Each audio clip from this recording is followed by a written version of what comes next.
observadores, bem-vindos a mais um episódio do Observa Aí, podcast semanal do Observatório Nacional de Segurança Viária. Eu sou Rodrigo Ribeiro, Head de Comunicação e Marketing aqui do Observatório.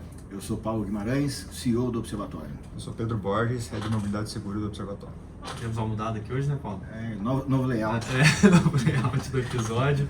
Último episódio de 2023. Não? Semana que vem tem outro. Vai fazer? Vamos fazer. O último é a despedida. Quero ver se vai dar tempo. Vai dar tempo. Quarta-feira. Então, penúltimo.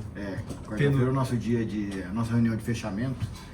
E aí a minha ideia é que a gente faça um episódio de fechamento também. Então tá bom, penúltimo episódio então. Bom, e hoje nós vamos repercutir aqui, tivemos muitas notícias aí na última semana. Algumas delas, algumas pessoas já tiveram acesso aí ou pelo site ou pela newsletter, mas a gente vai explorar um pouco elas aqui também, né, Paulo? É isso aí. Acho que tem alguns acontecimentos muito interessantes essa semana. Vocês a gente já vamos entrar na pauta, já. Você quer falar um pouco, vamos seguir de fato a agenda aqui. Você teve no início da semana lá em Taubaté. Isso. Taubaté, as cidades em geral, aquelas que estabeleceram as semanas municipais de trânsito, fizeram isso acompanhando a Semana Nacional de Trânsito. Vou pegar o caso de São José dos Campos aqui, tem uma lei municipal que define o período de 18 a 23 de setembro como a Semana Municipal de Trânsito. E Taubaté fez uma proposta diferente. Eles aprovaram uma lei estabelecendo a Semana Municipal de Trânsito para o final do ano. Qual o objetivo? É que ele tenha outros momentos, assim como já tem o Maio Amarelo, como tem a Semana Nacional de Trânsito, para poder concentrar e discutir segurança no trânsito. Então foi isso que eles fizeram e chamaram os municípios da região metropolitana do Vale do Paraíba para compartilhar essa ideia. Isso é uma das diretrizes da Polícia Rodoviária Federal, de estabelecer parcerias com os municípios e estar mais atuante, principalmente nas campanhas de conscientização, de educação. Então foi bem legal. Teve a participação do Detran São Paulo também. O Detran está com uma diretriz também de se aproximar mais dos municípios nas questões de gestão de trânsito. Então foi um evento bem legal. E a gente, enquanto observatório, mostrou um pouco do nosso vínculo com as metas globais, com o Penatrans e com as coisas que o observatório tem feito e as ferramentas, as ações que a gente disponibiliza para os municípios para que eles avancem aí com uma melhor gestão de trânsito. Então foi um evento legal. Fica como case aí de Taubaté para os outros municípios, então, fazer as semanas municipais aí. O secretário lá, o Lucas, mandar um abraço para ele, o Braga, que é o agente de trânsito. O Braga, você sabe que ele foi agente de trânsito em São José, né? A gente exportou o Braga para Taubaté. Falei com ele essa semana, pós-evento. Foi legal. Então tá bom. E a gente tem já um acordo de cooperação técnica com o IBD Trânsito, né, Paulo? E aí vocês fizeram o Observatório IBD Trânsito e uma análise das dificuldades, né, para identificar os condutores infratores, é isso? Na verdade, o que aconteceu? A nossa cooperação técnica com o IBD Trânsito, o IBD Trânsito é um Instituto Brasileiro de Direito de Trânsito. Então é mais para a área jurídica, para a área de advocacy. E um dos assuntos que a gente identificou que está precisando de ser tratado, vamos dizer assim, a gente precisa colocar à luz, é com relação à identificação veicular. Isso tem um pouco a ver com o nosso trabalho, a nossa iniciativa de renovação de frota, mas o que acontece, então, de fato? O que a gente identificou por meio dos relatórios da CGU, da Controladoria Geral da União? A CGU fez um levantamento dos contratos de fiscalização eletrônica de velocidade federais, nas rodovias federais. E quando eles fizeram o levantamento, em média, mais da metade das infrações registradas não se transformam em multa por conta de falha na identificação do veículo. Então, o que é isso? Placa adulterada, placa sem condição de visibilidade, placa com refletivo vencido, placa onde o motociclista tampa. Então, qual que é o que a gente retira desse trabalho? Você tem todo um esforço de fiscalização que está sendo feito, né? E todo esse esforço de fiscalização, ele demanda recursos humanos, tecnológicos, financeiros, e mais da metade do trabalho está sendo perdido. Então são veículos que cometeram infração de trânsito, mas que não receberam a multa. Então tem dois lados dessa moeda. Tem um lado que tem a ver com a própria arrecadação, porque o recurso das multas, ele, pela legislação, pela lei, ele precisa ser reaplicado, ele precisa ser devolvido para a sociedade em forma de ações para a segurança no trânsito, para a melhor gestão do trânsito. E o outro lado é a sensação de impunidade.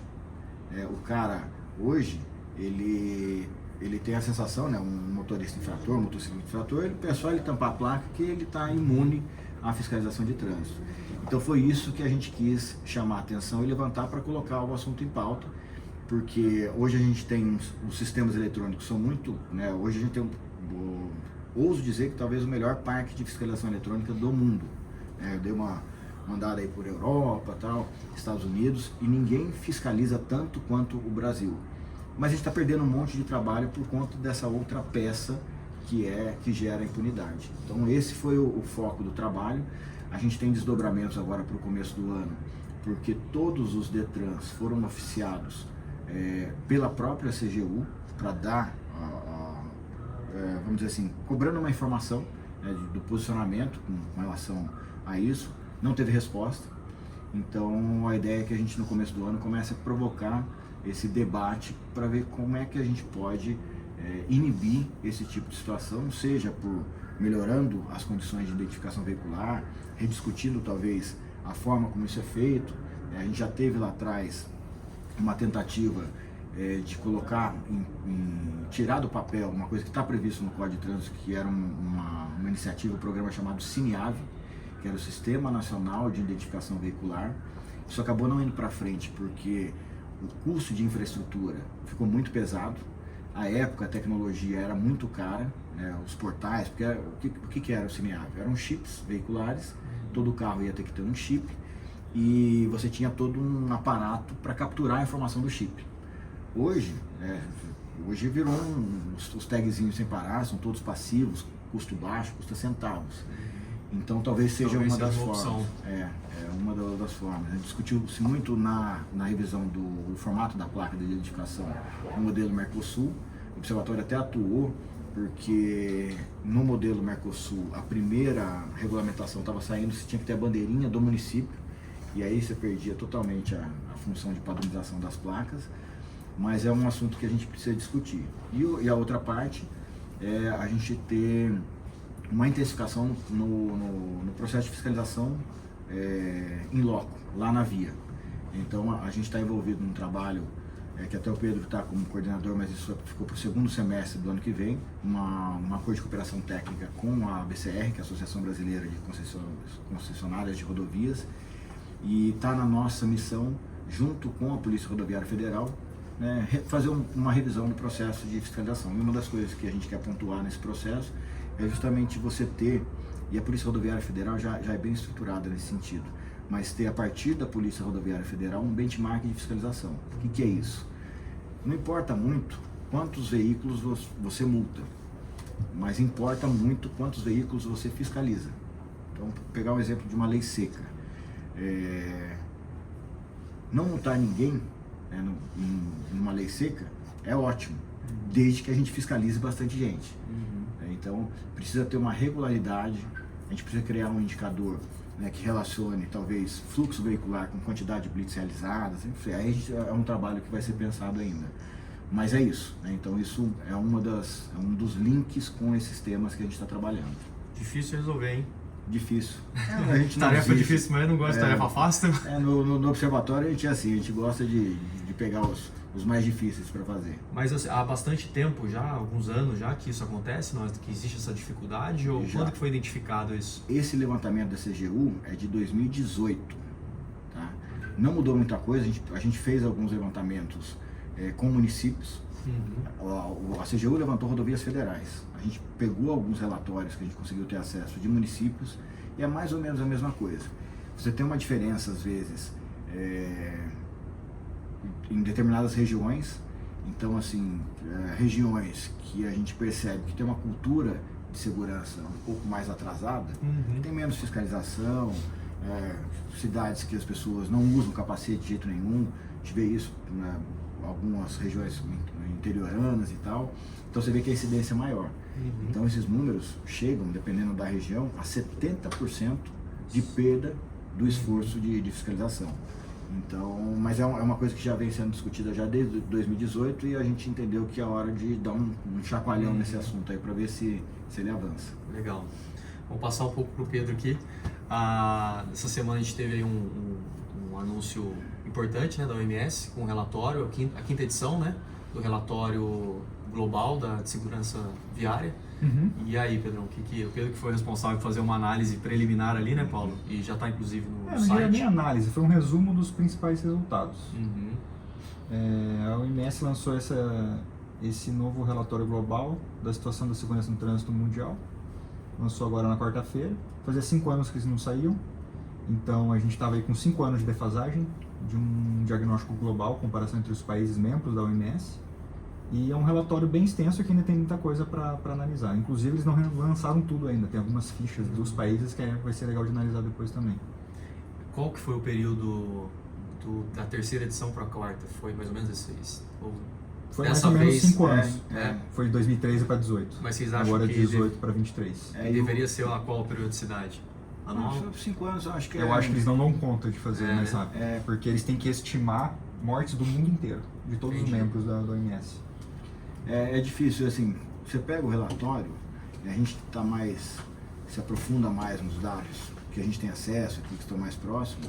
Aí você pega o relatório, assim, no primeiro momento você fica até, putz, não tem tanta coisa assim no relatório. Mas se você for ver a dificuldade que é elaborar um relatório desse, né? Se a gente aqui, nas cidades do entorno, já não consegue ter o acesso à informação de forma correta, você imagina. Acho que são 178, Pedro, países signatários, acho que era alguma coisa assim, 170, 180, então é muito difícil, muito difícil. O que é legal é que você tem alguns parâmetros macro e que você consegue posicionar o seu país, o Brasil, com relação aos outros países. Então a gente está esperando sair as fichas dos países para a gente começar a fazer um trabalho, como a gente já fez há alguns anos atrás. E é legal, se a gente recuperar na memória, na biblioteca do Observatório, quando saiu o de 2013, né, Pedro? O último, foi um 2009, um 2013, um 2018 e agora, acho que era isso. Quando saiu de 2013, a gente pegou exatamente o modelo do relatório da ONU com os países e fez exatamente a mesma ficha para os estados brasileiros. Então é uma forma legal de você enxergar e traçar esses paralelos. Então, no começo do ano eles devem apresentar aí o restante do relatório, mas é legal também porque você vê dentro desses parâmetros macro a própria evolução do Brasil, né, do ponto de vista de políticas, a política de esforço para fiscalização, a lei sobre álcool e direção. Então é uma coisa interessante, mas é do ponto de vista macro. A gente que olha morte por morte, não é tão preciso, não é tão útil nesse sentido. Apesar do Pedro ter dito aqui que foi uma análise não, o que você disse? Resumo? Mas tem muita informação Sim, interessante tem muita ali. Coisa para extrair de lá ainda. Tu fala aqui um pouco da América, da Europa, que avançou mais, né? A África já ficou... Esse é o tipo de documento que repercute por anos. Então, vamos ter muita análise em cima disso ainda. O próprio observatório aqui já está com missão dada pelo Paulo para nós aqui para ter os desdobramentos desse relatório, né, Paulo? E especificamente sobre o Brasil, né? A gente tentar olhar um pouco de relatório a relatório, como o Brasil veio evoluindo. Era uma das coisas que a gente está até proposto no nosso planejamento de 2024, mas é um dos projetos de pesquisa lá. A gente ainda vai definir o tema, né?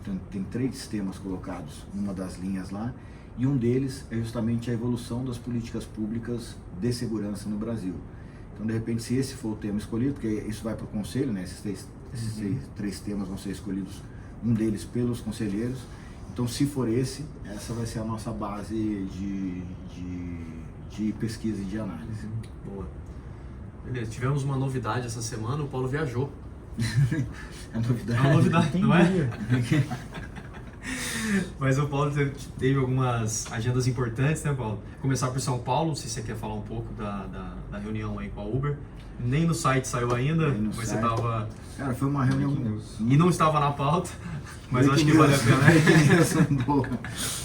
O quadro Breaking News, então. Foi uma reunião, na verdade a Uber é uma super parceira, já tem 7 anos de parceria com o Observatório, mantenedora do Observatório, e hoje é a principal entidade no Brasil, apoiada pela Uber, que atua com segurança viária. E aí o que aconteceu? O time de políticas públicas global da Uber está visitando alguns países, né, e aí em visita ao Brasil queria entender um pouco melhor sobre como é o cenário brasileiro e como é que a gente atua diante desse cenário. E aí o Observatório foi a entidade escolhida para poder fazer essa apresentação para esse time global. Então eu estive lá na sede da Uber, foi bem legal, eram 2 pessoas dos Estados Unidos e uma pessoa da Índia. E a Índia tem uma curiosidade muito grande de saber como é que a gente trata motocicleta aqui, um motociclista. E é ótimo porque é um dos focos para o ano que vem, né? E é engraçado porque a gente tinha lá Estados Unidos e Índia. Então tem um que é super envolvido com a questão da motocicleta e o outro que nem sabe os problemas relacionados à motocicleta, porque o uso da moto lá na motocicleta nos Estados Unidos é outro tipo, né? É bem diferente do que a gente tem aqui na Índia. Mas foi legal, assim, a gente conseguiu mostrar que o Brasil tem capacidade técnica, não só governamental, mas também da sociedade civil de contribuir para esse assunto, e acho que a gente conseguiu causar uma boa impressão, né? Principalmente porque a gente tem hoje desenvolvido e gerido pelo Observatório o Movimento Maio Amarelo, que é a maior ação de mobilização social do mundo, que se tem notícia, né? Não tem notícia, ninguém nunca conseguiu fazer uma mobilização em torno deste tema, desse tamanho. E como a gente tem no nosso calendário do ano que vem toda uma diretriz de internacionalização do movimento, pode ser que essa reunião se desdobre num apoio maior para esse processo de internacionalização. Então foi bem legal, foi super positivo, eu saí super bem impressionado, queria mais material, levei pouco material do celular, eu quero mais, a gente manda ela para a Índia lá. Legal. E aí de São Paulo você foi para Brasília? De São Paulo direto para Brasília.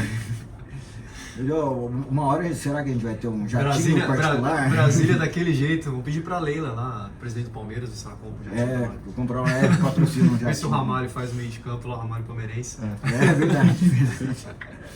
Mas eu fui pra Brasília, muito movimentado. Nosso aeroporto de Brasília está parecendo a rodoviária do Tietê. Assim, impressionante, o que está acontecendo, né? Parte política, né? Tá fervendo. Estava tendo a sabatina do Flávio Dino pro STF, aí tava um protesto, aquele jeitão Brasília de ser. Mas foi legal, porque aí a gente teve algumas reuniões, né? Então estamos avançando aí com a Agência Nacional de Transporte Terrestre, nas cooperações que a gente está fazendo. Tivemos a reunião com a Secretaria Nacional de Trânsito, já para fazer o briefing do Maio Amarelo do ano que vem, e alguns eventos acontecendo. Então na parte da manhã quarta-feira. A parte da manhã da quarta-feira teve o lançamento do programa Rodovida e ficou meio confuso assim para o próprio Fernando de noticiar, porque existe a Operação Rodovida, que é da Polícia Rodoviária Federal, que é executada todo ano, é uma operação super legal. Eles vão para as estradas, intensificando fiscalização e tal. Na nova composição da Senatran, a Maria Alice, que era a diretora-geral da Polícia Rodoviária Federal na época da instituição do Rodovida, levou esse conceito para a Senatran.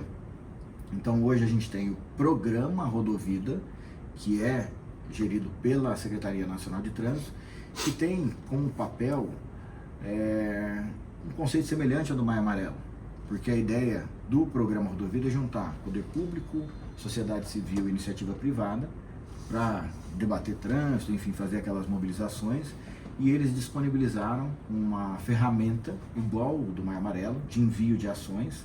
É um Power BI que você consegue, no mapa de calor, ver as ações que estão acontecendo no Brasil, filtrar lá por tipo de órgão e tal. Então isso é o programa Rodovida que foi lançado. Já tem alguns pilares Penatrans e tal. E a gente tem, agora na terça-feira, a Operação Rodovida da Polícia Rodoviária Federal, que o Observatório vai estar presente no lançamento também, a Bianca, que é a nossa observadora certificada, porque o lançamento vai ser lá em Salvador. Ela fica lá em Salvador, então ela vai representar o Observatório nesse lançamento. Então o que a Polícia Rodoviária Federal faz? Ela pega todo o mapa estatístico E hoje, a gente tem, né, acho que talvez seja a melhor base estatística que a gente tem hoje é da Polícia Rodoviária Federal. Referência, mais atualizada e tal. Então, o que eles fazem? Isso é super legal. Eles pegam por trecho de rodovia, por trecho de delegacia, né, por administração, olham a estatística e aí fazem o direcionamento da fiscalização de acordo com a estatística daquele local. Então, num determinado trecho tem uma incidência maior de excesso de velocidade, por exemplo. Então, o foco vai ser fiscalização de velocidade, nos horários em que tem mais excesso. Então, você tem uma blitz acontecendo às 9 da manhã no Rio Grande do Sul e umas 11 da manhã lá na Bahia, porque elas têm direcionamentos diferentes. Então, isso é uma coisa que a gente sempre defende, né?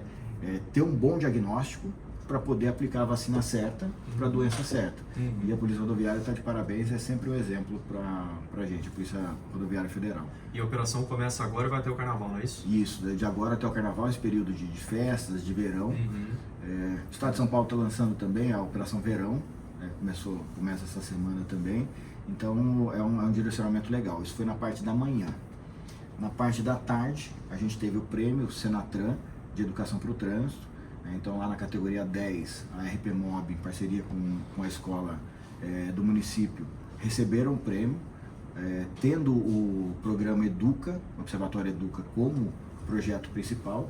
Então, eu tenho brincado que é o tricampeonato do Educa, porque o Educa já ganhou o prêmio já em 2021, em 2022 e agora em 2023. Então, teve essa cerimônia, foi bem legal. Prêmio em dinheiro para a turma também, que isso é um diferencial dessa cerimônia. E aí, auditório cheio, foi no auditório do Ministério dos Transportes, um monte de gente lá, porque coincidiu também com o período das últimas reuniões do ano das câmaras temáticas. Então, no dia seguinte, a gente precisou se dividir. Eu fui para o Parque da Mobilidade Urbana e o professor Tiago, que é membro da Câmara Temática também, junto comigo, acompanhou os trabalhos da Câmara Temática. A gente participa, o Observatório participa de várias câmaras. Aqui eu e o Tiago participamos, é a CTPenat, que é a Câmara Temática do Penatrans. Então, e foi muito legal, né? Eu não consegui acompanhar, mas o Tiago participou. E aí o reporte dele é que eles passaram a reunião inteira discutindo as alterações que vão acontecer no Penatrans, que vai ser publicado agora no começo do ano que vem. Então teve uma tomada de subsídio para a alteração do Penatrans, primeiro com os membros de todas as câmaras temáticas, depois num segundo momento com a sociedade civil. Aí o Pedro foi o responsável por representar o observatório nessas sugestões de alteração, e aí a Câmara Temática estava discutindo isso. Talvez saia aí algumas renomeações dos eixos do Penatrans. Isso já estava previsto em lei, essa revisão, mas foi uma reunião super produtiva do Penatrans que aconteceu. E pegando um fôlego aqui, tanta coisa que aconteceu. Engatou a quinta ali e foi embora. O PMU, Parque da Mobilidade Urbana. O Observatório foi co-criador e parceiro estratégico, né, do Connect. A gente fechou uma parceria com a plataforma Connect Smart Cities, e o Parque da Mobilidade Urbana e o Connect Smart City, agora a gente é parceiro estratégico, né? Então a gente participa agora de todos os eventos que vão acontecer em 2024, começou por esse agora em 2023. Hoje é o maior evento de discussão sobre o tema, e a gente conduziu um painel lá, discutindo um pouco as contribuições do poder público, da iniciativa privada e da sociedade civil em prol da segurança no trânsito. Entramos muito na questão do planejamento urbano e da ausência dos planos de segurança. Então foi um gancho bem legal para o trabalho que o Pedro e o Thiago fizeram com o Ribeirão Preto. E o motociclista, né? O que a sociedade civil pode fazer com relação aos motociclistas. E aí estava no painel um dos representantes dos, eu esqueci o nome, acho que é Motociclistas de Cristo, acho, uma coisa assim. São um grande grupo de motoclube que tem no Brasil inteiro, e que eles estão agora tratando nessa pegada de falar sobre segurança no trânsito, comportamentos seguros, tentar reduzir um pouco essa imagem e esse comportamento dos motociclistas. É legal que é um próprio grupo, né? Dos motociclistas tomando essa iniciativa aí. Isso? As principais notícias da semana foi isso.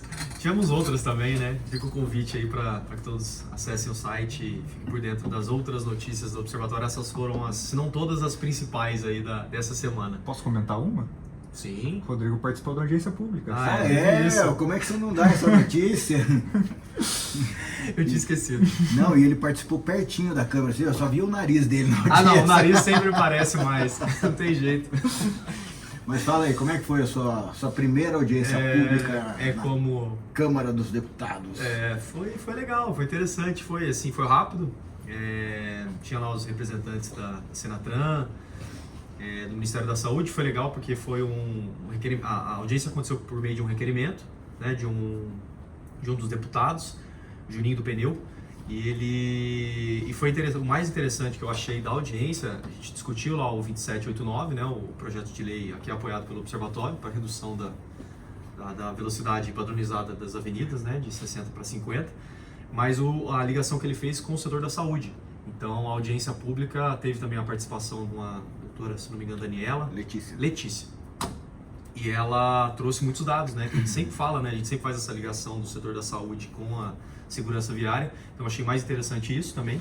Então, além da discussão do projeto em si, da defesa do projeto, ter esse vínculo com a área da saúde, todo o impacto que gera na área da saúde. Então, foi legal, foi interessante. Foi nervoso? Não. Eu ia ficar. Não. Eu fiquei, a primeira audiência pública que eu participei presencial. E eu tinha acabado de entrar no observatório, tava um quebra-pau por conta dos simuladores de direção.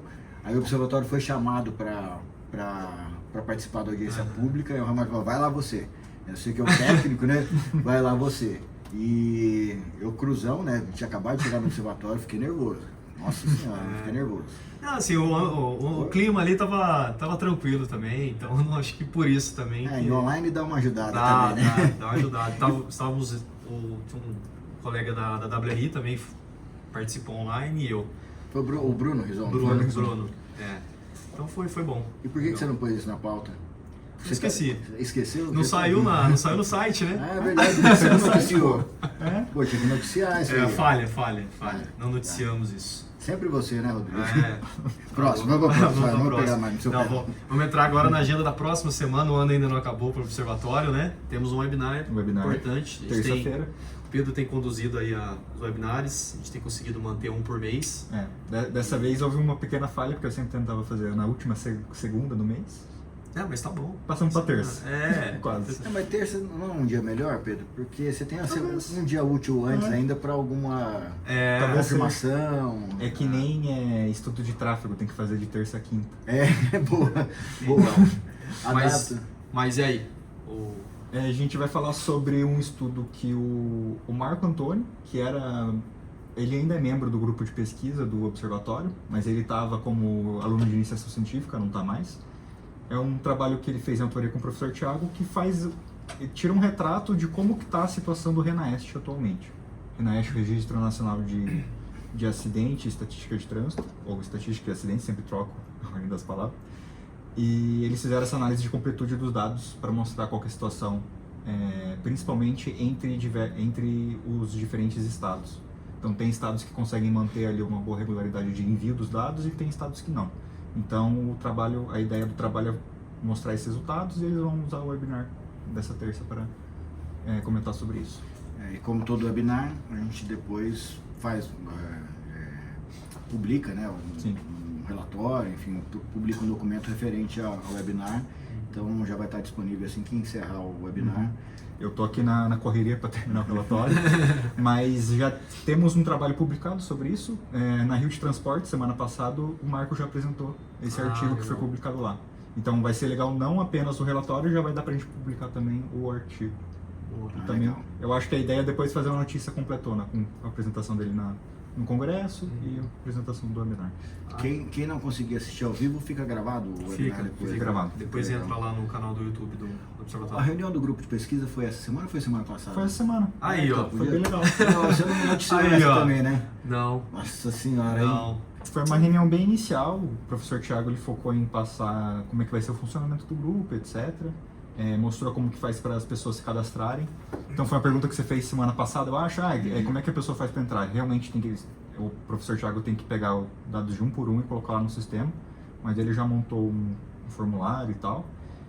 Quem não teve a oportunidade de participar, a gente não gravou, mas a gente montou um grupo de WhatsApp só para o grupo de pesquisa, então quem tiver interesse pode entrar em contato comigo, com o Ronaldo, com o próprio professor Thiago, que a gente adiciona, e a gente passa o formulário lá para a pessoa se inscrever e ficar cadastrada no grupo.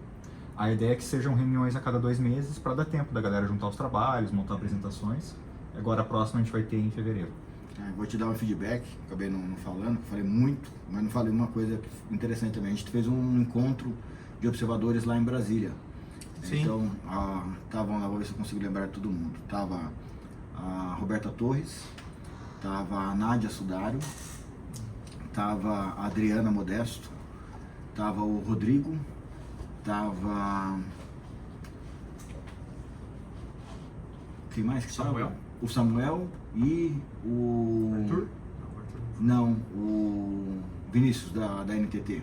Isso. E aí, feedback, eles participaram da reunião do grupo de pesquisa e adoraram. Ficaram Legal. super satisfeitos. E um dos feedbacks é assim, eu gostei, porque o professor Thiago falou o seguinte, quem não estiver trabalhando vai ficar fora do grupo. Realmente, ele falou isso. Não é só para pôr o nome aqui não, vai ter que fazer a entrega. E aí eles gostaram. Aí o Samuel já vai apresentar o trabalho dele, próxima reunião. O trabalho do Samuel é a colemia, né? Uhum. Não, eles estão bem atuantes lá, bem atuantes. Legal. Então, feedback legal de ter a regra mesmo. Sair ter resultado aí desses projetos aí. Sim. Então, beleza, quem quiser acompanhar o webinar, tá?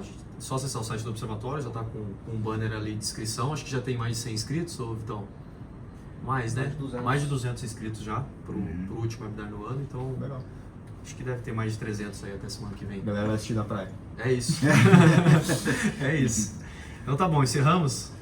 Encerramos, não tem dica, não tem Aí eu curiosidade? pergunto pra vocês. Eu acho que hoje eu vou ficar devendo. Eu não consegui pensar em A nada. gente traz. E aí? Então eu vou fazer uma dica e uma curiosidade. Vamos. Porque eu sofri, essa semana eu viajei, viagem pra lá, viagem pra cá, e o voo que eu peguei pra Brasília saía às 6 horas da manhã de Guarulhos, então eu tinha que estar às 5, né? Então eu saí de casa às 4 da manhã. Então qual que é a dica? Toda vez que você tiver uma viagem para fazer, planeja seu roteiro, veja se você tem autonomia para chegar no ponto que você quer chegar e tal. Verdade. Porque eu tinha passado o dia inteiro em São Paulo. Olha só quanto. Outra notícia da semana que você não deu. Qual? A live do Educa. Também? Verdade. Não noticiou também? Não. Nossa senhora, o que aconteceu? Tem muita coisa. Também tudo acontece semana, né? Mas o que aconteceu? Ainda há tempo, Paulo. São Paulo, né? Aquele jeitão paulistano de ser. Você entra em São Paulo. Quando você consegue entrar em São Paulo, você não sabe se você vai conseguir sair. E aí eu saí de São Paulo, a live do Educa era às 7 da noite. E aí eu saí de São Paulo e tentei sair de São Paulo, não conseguia sair, estava na reunião lá com a Uber. E aí eu tive que parar na estrada para poder fazer a live lá do posto de gasolina. Então eu fiz a live do posto de gasolina e cheguei muito tarde em casa. E eu estava com um carro elétrico e eu tive que desviar o meu caminho de saída de São Paulo, ao invés de vir pela Dutra, eu tive que usar o Rodoanel. Então isso agrega 40 quilômetros a mais no meu roteiro, de 100 ele passa para 140, e eu não tive tempo de carregar o carro. Então quando eu acordei no outro dia de manhã, às 3 da manhã, cheguei em casa, eram umas 10 e pouco, às 3 da manhã eu estava levantando para sair. Eu estava meio que no limite da carga do carro elétrico. Então, primeira dica, né? Se prepare e se planeje. Agora a curiosidade. Segui viagem, não tinha muito o que fazer, aquele horário, tentei dar uma olhada em Uber, enfim, não tinha disponibilidade, vou com o carro, vou arriscar. E chegando em Guarulhos, acaba a bateria do carro. Eu tinha uma folguinha de uns 30 quilômetros no meu trajeto, mas eu acho que meio que tá não sei se isso existe no carro elétrico, mas a bateria é meio viciadinha. Sabe quando ela começa a baixar mais do que... Muito rápido. Normal, Muito rápido no finalzinho da carga. A hora que deu 15 km de autonomia, ele cortou a aceleração. E eu na Dutra, naquele trecho ali de acesso ao aeroporto de Guarulhos, que não tem nem acostamento. E eu falei, meu Deus do céu, o que eu vou fazer aqui? Esse horário não tinha nem suporte operacional. Eu vou perder a viagem, vou perder o evento. Então a curiosidade.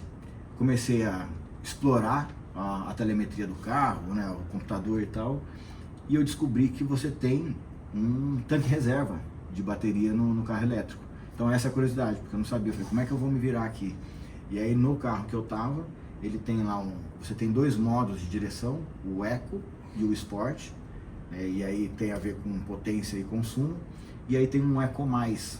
Aí eu entrei lá, a energia do carro, tentar descobrir algum jeito aqui, sei lá, puxar a energia do farol para tentar andar mais um pouco, e aí tinha lá o Eco Mais, 50 cargas restantes. Aí eu falei, eu vou usar uma carga dessa para ver. E aí eu consegui usar esse golinho a mais para conseguir chegar no aeroporto e colocar o carro para carregar. Então, a curiosidade é que o carro elétrico também tem tanque reserva. Boa. Boa. Essa eu não sabia. Eu também não. Graças a Deus que eu aprendi ali naquele momento. Então, beleza. Encerramos aqui mais um episódio. Então, semana que vem teremos o último episódio do Observa aí do ano. Gostaria de agradecer a toda a nossa rede, aos mantenedores do Observatório, a Braciclo, a Fávia, CNTC, Senat e TL, né, Sistema Transporte, o Plus, a Gringo, iFood, Ipiranga, Mobilidade Estadão, Raizen, Uber, Veloy Vibra, aos 536 observadores certificados. Tivemos a última reunião do ano. Você não noticiou também? Não, mas essa gente é interna, essa é interna. E agradecer a todos os observadores, a todas as empresas, prefeituras e entidades da Laço Amarelo, as que aderiram ao Educa e a todas as instituições que mantêm cooperações técnicas aqui com o Observatório. Valeu, pessoal, até o próximo episódio. Valeu, pessoal, até a próxima. Valeu, galera, até a próxima.